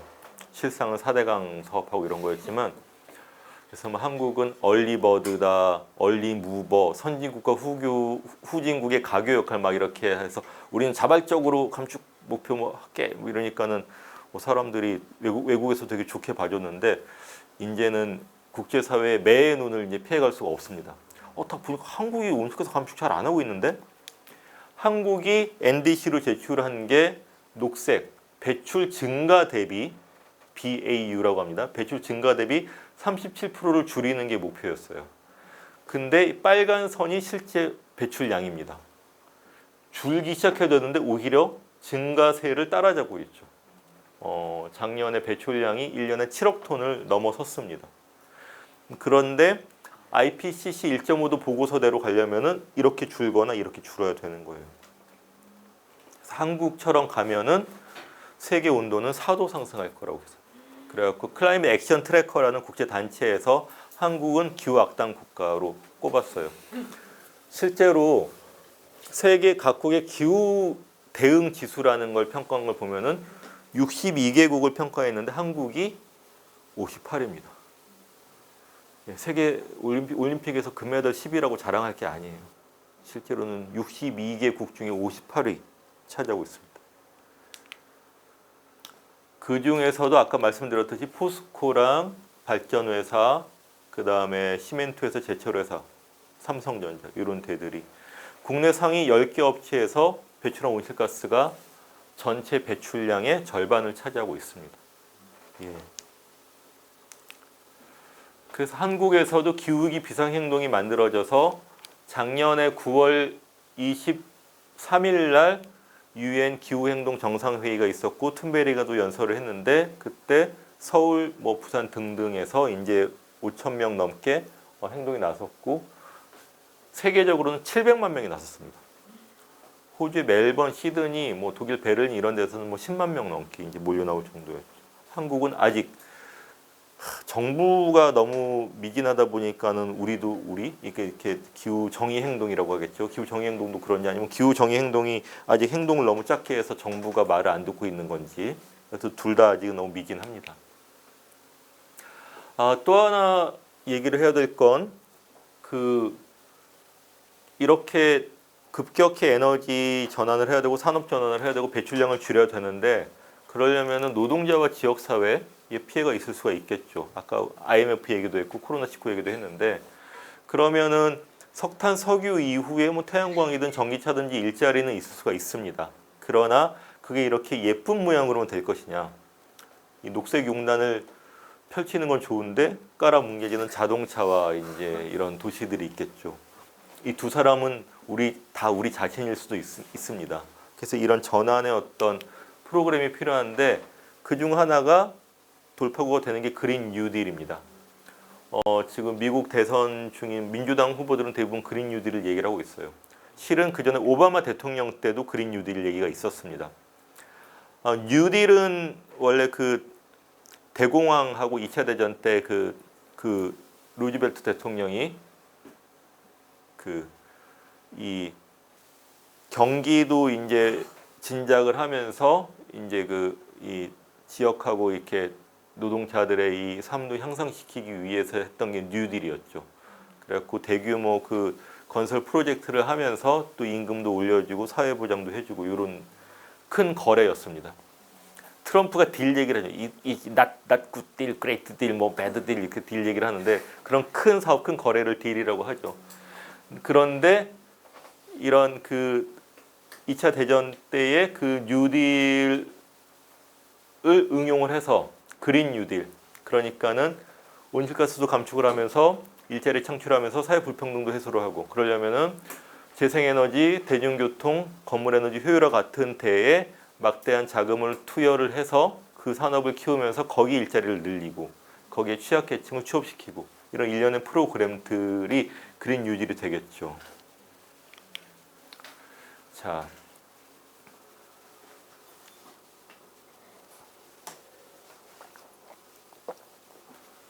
정책도 있고 기술도 있고 프로그램도 나와 있습니다. 하면 돼요. 안 하던 데를 하게 하면 됩니다. 근데 뭘 할까? 여러 가지가 있을 것 같아요. Feeding the 5,000, 5,000명. 5,000명 먹이기라는 페스티벌이 있는데 뭐냐 하면 성경에 오병이어의 기적이 나오잖아요. 2조각의 빵과 5마리의 물고기로 5,000명을 먹였다. 이게 무슨 뻥이야 그러지만은 그러니까 예수님이 행하신 기적 중에 하나죠. 오병이어의 기적. 거기서 힌트를 얻어서 그 제목을 붙인 거예요. 피딩 더 5,000. 이게 뭐냐 하면 아까 그 산지 폐기되는 식재료가 어마어마하다 그랬잖아요. 30% 정도 되고 우리가 먹거리랑 토지 이용해서 발생하는 온실가스 배출이 40% 가까이 됩니다. 우리가 뭐 포스코, 철강 이런 것들 얘기를 했지만은 먹거리는 워낙 분산이 돼 있기 때문에 근데 이게 그거예요. 유통망에도 올라가지 못하는 못생긴 잘 못 자란 식재료들을 모아서 처음에는 프랑스식이 됐던가? 그래갖고 막 그런 것들을 모아요. 다 갖고 오라고 해서 그러면 셰프들이 모여서 식재료를 보고 뭘 만들지를 정합니다. 냉장고를 부탁해 비슷한 거예요. 냉장고를 부탁해 순수함을 잃지 않았던 초기 냉부.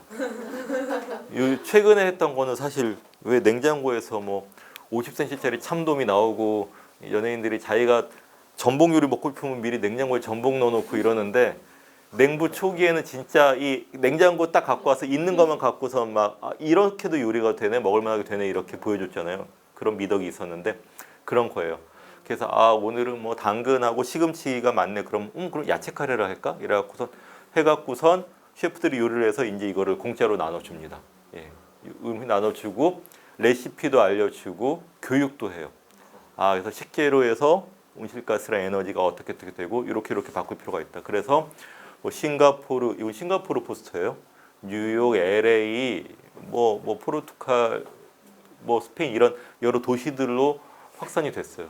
그 피딩 더 5,000 행사 같은 것들도 좋은 사례고 영국의 토트네스라는 작은 마을입니다. 토트네스 전환 마을, 토트네스 트랜지션 타운, 앞자를 따서 TTT. 예, 토트네스 트랜지션 타운인데 여기는 70년대의 석유 위기 이후에 일찌감치 석유로부터 독립하는 마을을 만들 수 없을까? 그래서 전환 마을 실험을 시작을 했어요. 그래서 이제 재생에 전환 몇 집이 얘기해갖고 전환 거리를 만들고 전환 마을을 하고 지역 화폐도 사용하고 마을 로컬 푸드 장터도 하고 그래서 점점 에너지 독립을 하고 있는 나라들인데 그 마을인데 이 토트네스를 보기 위해서 그래갖고 매년 몇만 명이 방문을 합니다. 그래갖고 에너지 자립 지금 서대문에도 에너지 자립 마을 많이 있죠. 서울도 있고 이 토트네스를 응용해갖고 점점 이게 전파가 되고 있는 거죠. 아까 그 독일의 엔데 겔렌데 멋있죠. 근데 이거는 이걸 하려면 며칠 동안 기후 캠프를 합니다. 그 장소를 잡았고 천막을 치고 계속 이제 교육도 하고 실습도 하고 토론도 하고 막 이렇게 하고선 그래서 우리는 이렇게 이제 매년 어디를 어떤 석탄 탄광을 점거를 해서 알리는 거죠. 아까 그 멸종 저항 이렇게 런던 출근 시간에 우리는 돈을 먹고 살 수는 없다. 요게 그 모래시계 모양이 멸종 저항 로고예요. 우리 멸종이 얼마 안 남았다는 거죠. 그 도로를 일부러서 막고서 하고 있는 그런 것도 있고, 이건 지난주에 있었던 일인데 포스코 주주총회가 있었어요. 그래갖고 기후정의 활동가들이 이 앞에 가서 이제 이 죽어 있는 그런 퍼포먼스를 하고 있죠. 그래서 우리는 자동차, 제철, 스마트폰, 반도체 만들어서 수출하는 걸로 먹고 살 수밖에 없는 나라고 그래서 기업들이 온실가스 다 배출하는 거는 어쩔 수 없는 거야 또는 그거 신경 쓰면 안 돼. 또 스마트폰 팔아갖고 농촌도 살리고 그러는 거 아니야 라고 얘기를 했지만 더 이상 그럴 수 없다라는 겁니다. 한국의 식량 자급률이 25% 정도밖에 안 되죠. 예. 주고 조사료 포함해서. 그런데 아까 우리가 시간이 거의 다 됐나요? 네네. 아까 그 인터스텔라의 장면에서 봤듯이 그렇게 그 식량 자원 자체가 더 이상 이제 안정적일 수 없으면 우리가 만약 식량을 수입해 오는 호주, 미국, 중국, 칠레, 페루, 멕시코, 아르헨티나 이런 데에서 이제 식량을 무기화하거나 자기들도 팔래야 팔 수가 없을 수가 있는 거예요. 그렇게 되면은 우리의 먹거리 자체가 위기에 처할 겁니다. 이런 고민을 해야 되는 것이죠. 그리고 한국이 그 온실가스 감축 목표를 못 지키면은 어떻게 된다 그랬죠? 욕을 먹는다. 근데 욕만 먹고 끝이냐? 그게 아니라는 거예요. 국내에서 아무리 화석 연료를 많이 쓰고 저렴한 인건비로 물건을 싸게 만들어도 국제 사회에서 더 이상 받아주질 않게 됩니다. 유럽 연합에서는 탄소 국경세라는 거를 논의를 하고 있어요. 뭐냐 하면 다른 유럽 바깥에서 만든 물건이 수입될 때 얼만큼 그 물건 제조에 탄소 배출이 이루어졌는지를 계산을 해서 그만큼 관세를 물리겠다는 거예요. 그럼 우리나라에서 아무리 싸게 만들어도 소용이 없는 거죠. 경쟁력이 확보가 안 되겠죠. 그리고 RE100이라는 그 운동이 있는데 운동이자 사업인데 리뉴어블 100%입니다. 재생에너지 100%. 구글, 애플, 테슬라 이런 데서 먼저 자기들도 에너지를 많이 쓰거든요. 그 데이터 센터도 운용을 해야 되고. 그런데 재생에너지 100%로 이 시스템을 돌리고 제품을 만드는 거를 자기들은 구매를 해 나가겠다라는 거예요. 그러면 한국은 삼성전자나 LG 하이닉스 반도체가 좋은 기술을 만들어졌다 하더라도 이 재생에너지 이거 5%밖에 안 되면은 그런 식으로 이제 수출 길 자체가 막히게 되는 거죠. 그래서 이것은 기업의 입장에서도 또는 정부의 입장에서도 그냥 이러고 있으면 안 되는 건데 예전에 하던 식이 편하다 보니까 바꾸려고 안 하는 것이고 언론하고 사회하고 정치권에서도 이렇게 반응을 안 하고 있으니까는 산업부나 환경부들 하던 대로 그냥 하고 있는 것이고 정말 좀 재미있으면서도 화가 나는 현상이 한국은 온실가스 감축 목표를 만들고 관리하는 건 환경부가 하거든요. 그런데 이 기후변화 총회에 뭐 어레인지하고 나서서 하는 건 외교부죠. 근데 또 실제로 온실가스 감축에 필요한 산업 에너지 정책은 산업부가 해요. 근데 아시겠지만 부서 간의 힘은 산업부가 제일 세고 외교부, 환경부가 제일 약합니다. 올해 우리나라 예산이 50조가 넘거든요. 환경부 예산이 900억 정도. 그러면서 그럼 환경부는 야 근데 온실가스 감축을 통해서 사실은 모든 거를 다시 산업계획과 에너지계획을 해야 되는데 이게 뒤집힌 거죠. 그러니까는 국제사회에서 한국은 기후악당 국가가 될 수밖에 없고 계속 온실가스 감축에 실패할 수밖에 없습니다. 자, 거의 이제 끝난 것 같은데요. 아, 끝났습니다. 마지막으로 제가 좀 말씀드리고 싶은 거는 툰베리처럼 암울한 미래를 먼저 직시를 해야 되겠죠. 그런데 기후 우울증을 앓고 있는 분들이 많이 있습니다. 제 주변에는. 뭐냐면은 툰베리는 그래도 뭔가 좀 돌파구를 만들어서 이제 운동이 확산이 되고 이러고 있는데 도대체 뭐 실마리가 안 보이는 겁니다. 한국에서는. 예, 정치에서도 그렇고 언론에서도 그렇고. 그래서 이러면 우리는 1.5도를 지킬 수 없을 것 같고 티핑 포인트를 넘어갈 것 같고 인터스텔라 같은 일이 벌어질 것 같고 이래갖고 우울해 있는 건데 저는 우울하진 않아요. 왜냐하면은 생각 깊게 안 해서가 아니라 이런 비유를 좀 하고 싶어요. 이 기후변화 대응이라는 거는 축구 같은, 그러니까 전반전 후반전에 휘슬이 울리면은 끝나는 축구 경기가 아니다. 그러니까 우리가 1.5도 목표를 실현하는데 달성하는데 실패했다 하더라도 집에 가고 끝이 아니고 우리가 인간이 다 망하고 끝이 아니라 오히려 야구 경기 같은 게 아닐까? 그러니까 이렇게 2050년 배출 제로가 이제 9회 말이라고 치면은 거기까지 열심히 매회 최선을 다해야 되겠죠. 근데 지금이 아마 2회 초 정도 아닐까? 근데 더 많은 사람들은 2회 초인지도 모르거나 야구 경기가 벌어지고 있는지도 모를 거예요. 이거 뭐 기후변화 아직도 그래? 그 온실가스 얘기하면은 그래 그거 뭐지? 도시가스랑 다른 건가? 이렇게 반문하는 분들도 많이 있습니다. 기후변화 얘기가 업시뉴스에 많이 나오고 대통령이 얘기를 많이 해야 되는데 안 하니까 사실은 많은 분들이 모르실 수밖에 없죠. 그래서 뭔가 배출 제로 레이스가 펼쳐지고 있는 거를 모르는 분들이 훨씬 많다고 봐요. 그런데 적어도 뭐 유럽이나 이런 데들처럼 기후 변화가 굉장히 중요하고 정책적으로 다뤄야 되고 우리가 뭔가 전기요금이 오르더라도 일정하게 아니면 우리의 생활에 뭔가 불편함이 생긴다 하더라도 같이 나서야 될 일이야 라고 많은 사람들이 생각하는 게 저는 이제 2회, 3회 궤도에 오르는 것 같아요. 그러면 이게 배출을 빨리 줄이는지 늦게 줄이는지 약간 올라가다가 한다 하더라도 일정한 경로가 생기는 거겠죠. 궤도에 오르는. 저는 그게 급선무라고 생각을 하고 그러기 위해서 모든 노력을 해야 되겠지만은 거기에 실패할 수도 있고 1.5도 목표 달성에 결국 못할 수도 있겠죠. 그러나 9회 말이 끝난다고 끝이 아니죠. 남은 사람들이 있고 더 고통을 겪는 사람들이 있겠고 부당하게 또 이익을 취하는 사람들도 있을 거예요. 그럼 그 상황에서 다시 9회 말이 끝나서도 10회 말, 11회 말, 12회 말, 15회 말, 20회 말, 40회 말 끝없는 연장전을 해야 될 것 같거든요. 인터스텔라에 있는 사람들처럼.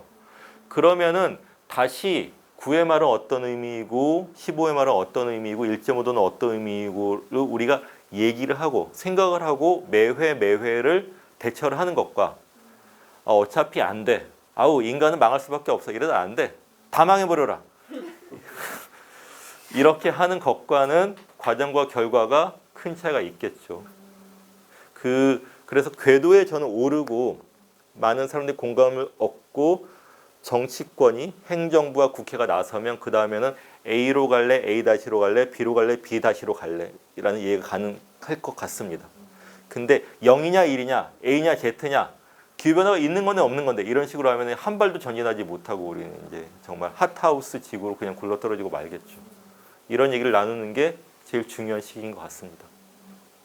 준비된 얘기는 좀 여기까지인 것 같고요. 일단 여기서 딱 끊으셔도 될 것 같은데 뭐 질문이 있으면 그거 좀 담아서 좀 활용을 하셔도 될 것 같습니다. 질문 있으실까요? 저는 요즘에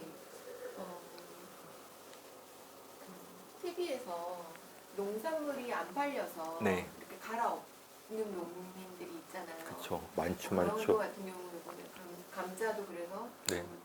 돌사가 팔고 또 진도 같은 경우는 파 밭을 지금 다 엎고 있다. 평당 뭐 1,000원밖에 만남의 광장 보시는 거예요. 네네. 네. 그래서 저거는 이렇게 못생기고 뭐하고의 문제가 아니라 네. 지금 수요 자체가 줄고 있어서 생기는 문제잖아요. 어떻게 보면. 그렇죠. 수입이 싸고 편하고 네. 네. 깨끗하고. 그러니까 그런 게 지금 저희가 이렇게 아까 그 버려지는 산지에서 폐기하는 못생겨서 안 팔려서 폐기하는 먹거리를 활용해서 그런 운동을 하는 게 그렇게 또 농산물을 다 지어서 엎어버리는 거에 비하면 또 너무 작은 실천이 아닐까 네. 하는 그러면 그런 거를 정부나 뭐 농산부나 어디나에서 좀 계획적으로 할 수 있는 좀 그거를 좀 조정해주는 기관이 필요하지 않을까. 그렇죠. 근데 기관이 없는 게 아니죠. 그런 농림수산부가 있고요. 네네. 예, 그러니까 농림수산부가 있고 농협이 있고 하나로마트가 있고 게다가 우리는 육군이 80만 명 정도 되거든요. 근데 지금도 육군은 저기 배추가 잘 안 나는 때는 양배추 급식 김치만 뭐 한 주 내내 먹고 그러기도 하지만은 그 시절에 그때의 수급이 좀 안 맞는 식재료를 갖고 맛있는 요리를 만들어 살 수가 있거든요. 그럼 그런 한국의 많은 군대랄지 집단 급식이랄지 이런 것들을 할 수가 있는 거예요. 근데 오히려 지금 학교 급식은 그런 데서 기능을 하고보다는 역기능을 하고 있기도 한 것 같아요.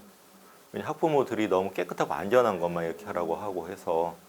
근데 거기에 대해서 공감하고 인식이 높아지면은 같이 그럼 대안적인 프로그램들을 할 수가 있게 되겠죠. 그래서 저는 그 만남의 광장을 보면서 도대체 농림수산부는 이제까지 뭘 했는가라고 화가 나더라고요. 그래갖고 우리는 제도와 기구와 유통망이 있어요. 하면 되는 건데 안 하고 있는 거죠. 그러니까 그때 그걸 예. 볼 때는 단지 그냥 농민들이 안타까움이었는데 오늘 듣고 보니까 그걸 엎음으로써 또 환경에는 그렇죠. 굉장히 또 안 좋아지고 그럼요. 있는 거고. 예, 예. 그럼 이런 문제- 농민들은 시야가 넓기는 어려워요. 네. 그래도 또 힘들게 농사지어서 맨날 갈아엎고 농가 부채 늘어나고 그러니까는 농업용 면세유는 유지되기를 원하고 뭐 이렇게 될 수밖에 없는데 장기적인 판로가 보장되고 자기가 이만큼 열심히 일했으면은 팔 수 있다. 는 것만 하면은 농약 덜 쓰고 열심히 하죠. 해오셨던 분들이고. 그러니까 그런 거를 사회적인 유대를 갖고 되도록 그 제도를 할 수 있고 또 생협도 굉장히 많아졌잖아요. 이 협동조합들도 그런 식으로 더 좀 그 활동을 하게 하고 이렇게 하면 되는 거죠. 근데 거기다 개별적으로 다 이제 하고 있으니까는 지난 30년, 20년, 10년 동안 다들 각계 전투를 하고 계시는 게 좀 문제인 것 같아요. 그러다 보니까는 생협 그 조합원들, 소비자들도 그냥 우리 식구 안전한 거 먹겠다는 거에만 너무 집중을 하게 되는 거고 더 넓게 못 보게 되는 거죠. 그런데 이게 국가 차원에서 지금 코로나19의 모든 저거를 매달리는 것처럼 이게 이런 의미였고 정말 큰일입니다. 그래서 우리가 화석연료도 덜 써야 되고 이 먹거리도 그런 식으로 같이 좀 협동을 해갖고 지혜롭게 키우고 해야 되고 소고기도 확실히 덜 먹어야 되고 그럼 소농가들도 그러면 10년 동안 사육 투수를 줄이면서 뭐 이렇게 보상을 받거나 대체 작물이나 이걸 하고 그런 식으로 시그널이 가고 예산이 투입되면 못할 게 없는 거죠. 근데 우리는 지금 보세요. 막 그냥 현수막 걸린 거 대체로 야 무슨 도로 조기 개통 뭐 몇 분 단축 효과 또 우리 재건축 뭐 아니 아직도 쓸만한 아파트인데 안전 진단 통과 사실은 의미는 통과가 아니라 허물어야 된다는 스스로 통과 재건축 확장 이런 걸 막 신난다고 업적으로 정치인들하고 이 통반장들이 써붙이고 다니고 이러면 안 되는 거죠. 그래서 그 나오미 클라인이라는 그 캐나다 그 언론인이자 기후 활동가가 이것이 모든 것을 바꾼다라는 책을 몇 년 전에 냈잖아요. 영어로 This changes everything인데 그게 뭐냐 하면은 기후 변화라는 현상에 대한 인식, 이해, 그게 디스고요. 그러면은 이게 화석 연료 문명의 문제고 지금의 어떤 시장 구조의 문제고 권력 구조의 문제고 우리의 삶의 문제고 모든 것을 건드리고 같이 바꾸자고 얘기를 할 수밖에 없다. 그래서 기후 변화라는 입구로 들어가면은 이 체제와 문화와 우리의 관계의 변화 모든 것을 바꾼다는 결과로 나갈 수밖에 없다. 그게 This changes everything의 뜻이거든요. 그렇게 가야 되는 거죠. 근데 솔직히 정부는 기후 변화 대응을 미세먼지 대응보다도 좁게 하고 있으니까. 예. 석탄화력 발전소 몇 개 바꾸는 걸로 생각을 하고 있는데 심지어는 석탄화력 발전소 새로 짓고 있으니 안 되는 거죠. 그래서 이 총체적인 난국을 극복하려면 여하튼 사람들이 이런 것들을 많이 알고 화라도 먼저 내야 됩니다. 왜 아무것도 안 하고 있느냐? 우리들이 다 이제 툰베리의 아바타가 해야 될지 아무튼 그런 생각이 드네요. 네, 또 있습니다. 질문이 있는데요. 그 아까 기후 우울증 말씀하셨는데 아무래도 이 기후 변화라는 게 우리가 작은 한 명의 시민으로서 이게 어떤 큰 변화를 만들어낼 수 있을까에 대한 어떤 그 문제에 대한 회피나 문제에 대한 무기력증이나 네, 이런 그렇죠. 것들이 주로 많을 것 같아요. 근데 그런 거에 있어서 그런 것들을 대처할 수 있는 어떤 방법들이 있을지. 무기력증. 네. 그리고 실제 뭐 이런 비건 같은 거를 하는 대학생 친구들도 이런 문제들에 있어서 굉장히 우울증에 빠지는 친구들도 있더라고요. 근데 그런 친구들한테 조금 해주고 싶으신 말씀? 네. 조언? 이런 것들이 혹시 있을지 싶어서요. 재미있게 해야 된다. 근데 이거를 아까 그 뭐 알라미스트랑 디나이어 사이의 그 만화를 보셨을 텐데 윽박 지르고 공격하는 걸로는 많은 진전을 이룰 수는 없을 것 같아요. 근데 또 모든 게 윈윈이다. 이거는 다 뭐 서로 잘할 수 있다. 이런 것도 진전이 없는 것 같고 조금은 불편하지만은 어떤 긍정적인 방향이 가능하다는 거를 얘기를 하고 메시지를 발산하고 느끼게 해야 되는 거죠. 그래서 기후변화를 걱정하는 사람들은 걱정은 하지만은 즐겁게 막 얘기를 하고 다녀야 되고 모임을 많이 해야 된다. 예, 많이 하고 와 우리는 기후변화야. 기후변화 중요해. 우리 이런 거 하고 있어. 당신들도 와. 라고 얘기를 하고 그 비건 운동 그 재활용 운동 다 각각의 의미가 적지 않습니다. 그 동물권 운동 그런데 거기에 갇히지 않고 이게 연결되어 있고 넓힐 수 있다는 걸 하는 게 그만큼 또 중요한 것 같아요. 그 조지 마셜의 신념의 공동체가 좀 그런 이야기였던 것 같고 그러면서 근데 이거를 고민하고 뭔가를 하는 분들은 많이 있어요. 생협이든 동아리든 많이 있는데 연결을 하는 게 점들은 있거든요. 점들을 연결하면 선이 되고 면이 되고 하면은 이 선하고 면 사이에 있던 분들은 관심이 없다가 이거 뭐야? 다들 뭐 내가 나를 포위하고 있네? 이게 기후 위기에 대응하는 기후 정의 운동이네. 그러면은 이제 정치와 언론도 바꿔 나가겠죠. 어쨌든 그런 것들이 저는 이 교토의정서랑 코펜하겐 이 시절부터 저는 적지 않다고 생각을 하는데 각자 고립돼서 하다 보니까는 지쳐서 지금 쉬고 계시거나 답답해하고 있는 것 같아요. 그래서 지역적으로도 그렇고 부문으로도 그렇고 지금 그 기후위기 비상행동은 전국에 지금 인천 비상행동, 경남 비상행동, 그 충남 비상행동 넓혀가고 있거든요. 그러면은 더 작은 단위도 가능해요. 서대문 비상행동도 가능하고 그렇게 움직이면 됩니다. 그렇게 만나고 또 부문별로 인권운동으로서의 기후정의 운동, 노동운동으로서의 기후정의 운동, 그런 주거권 운동으로서의 기후정의 운동 이런 식으로 하면은 이 점선면을 넘어서 이제 입체가 되겠죠. 네. 그렇게 되면 이제 우리가 다수다라고 막 그냥 주장하고 그러다 보면 다수가 되겠죠. 근데 한국 사람은 좀 이렇게 늦어도 시작하면 또 금방 따라잡기 때문에 저희가 또 할 수 있다고 봅니다. 할 수 있다고 보는데 너무 과거의 관성이 아직은 좀 크죠. 근데 이것도 티핑 포인트예요. 온도 상승도 티핑 포인트지만 운동의 발전도 안 될 것 같다 가다 이제 딱 스파크가 일어나는 그런 지점이 있지 않을까. 그런 희망이라도 있어야지 우리가 하죠. 감사합니다. 네. 하여튼 시간도 좀 된 것 같고 제가 하고 싶은 얘기 좀 많이 드린 것 같고요. 또 이렇게 좀 영상으로 만나는 기회 갖게 되어서 반가웠습니다. 여러분 그 아까 그 책하고 동영상 링크도 보시고 제 얘기는 요만큼입니다. 요만큼 더 많은 거 접하시고 더 많은 얘기 나누셨으면 좋겠습니다. 고맙습니다. 빵.